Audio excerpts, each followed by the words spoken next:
இப்போ நம்ம என்ன செய்ய போகிறோம்னா உருளைக்கிழங்கு புட்டு தான் செய்ய போகிறோம். அதுக்கு நான் தேவையான சோம்பு கடலைப்பருப்பு ஆட் பண்ணியிருக்கேன். தக்காளி, பச்சை மிளகாய், இஞ்சி, பூண்டு இதெல்லாம் நறுக்கி வச்சுருக்கேன். வெங்காயமும் நறுக்கி வச்சுருக்கேன். உருளைக்கிழங்கு வேக வச்சு தோல் எடுத்து வச்சுருக்கேன். இஞ்சி, பூண்டு, பச்சை மிளகாய் எல்லாம் வதக்கிக்கலாம்.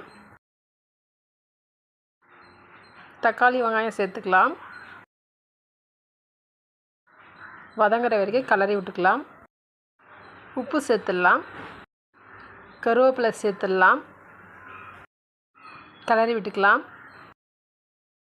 வேக வச்ச உருளைக்கிழங்குக்கு மஞ்சத்தூள் போட்டு பிசைஞ்சு எடுத்துக்கலாம்.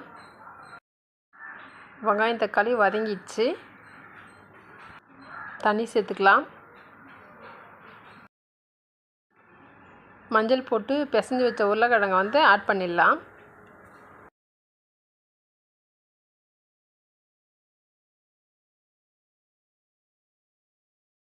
உருளைக்கிழங்கு போட்டாச்சு, கலந்து விட்டுக்கலாம். திக்னஸ் கோசம் சோளமா பவுட்ரு ஒரு 3 ஸ்பூன் போட்டிருக்கேன். போட்டு நம்ம தண்ணி ஊற்றி கலந்து அதை ஊற்றிடலாம்.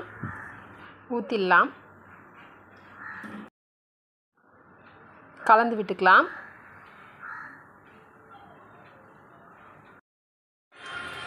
உருளைக்கிழங்கு போட்டு பண்ணிட்டேன். இப்போ பூரி தான் சுட்டுட்ருக்கேன்.